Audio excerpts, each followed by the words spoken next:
गरज नसलेला शक्तीपीठ महामार्ग रद्द करावा अशी आमची शेतकऱ्यांची भूमिका आहे. 12 जिल्ह्यातले शेतकरी उद्या एकवटणार आहेत आणि एकवटणार आहेत आणि या माध्यमातून विठ्ठलाला आम्ही साकडं घालणार आहोत की मुख्यमंत्री येणार आहेत. त्यांना किमान ती सुदबुद्धी द्यावी अशी आमची विनंती असणार आहे. कारण की गरज नसलेला हा महामार्ग आहे.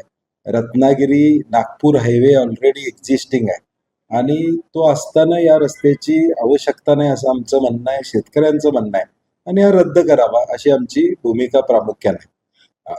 आज राज्याची आर्थिक अवस्था एवढी बिकट आहे, खड्डे भरायला पैसे नाही आहेत, गावागावातले रस्ते खराब त्या ठिकाणी आहेत, पगार वेळेवर होतील का नाही अशी साशंकता निर्माण झाली एका बाजूला, कॉन्ट्रॅक्टरांची बिलं मिळत नाहीत, भरती होत नाही आणि अशा वेळी 1,05,000 कोटीचा खर्च हा या महाराष्ट्राला न परवडणार आहे. त्याच्यापेक्षा उद्योग वाढला पाहिजे, रोजगार वाढला पाहिजे, अशा काही गोष्टी प्रकल्प करा की ज्याच्यातून किमान एक 5-50 हजार तरुणांना रोजगार मिळेल या महाराष्ट्रातला.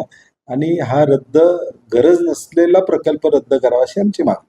आणि आम्ही सगळी एकत्र येऊन तिथनं नामदेव पायरीजवळ जाऊन प्रार्थना करणार आहे विठ्ठलाला. आम्ही गर्दी असणार आहे, त्यामुळं त्या गर्दीचा विचार करता शिस्तबद्ध पद्धतीनं, नियोजनबद्ध पद्धतीनं आम्ही आंदोलन करणार नाही. मला वाटते दादांना माझी विनंती आहे की पुण्यातल्या रस्त्यांची अवस्था काय आहे ही या ठिकाणी बघावं, चांदणी चौकच्या रस्त्याची परिस्थिती काय बघावं, ते पुणे कोल्हापूर गाडीने येत असतील तर तिथली अवस्था काय बघावी, असलेले रस्ते तुम्ही व्यवस्थित करा अशी आमची दादांना विनंती.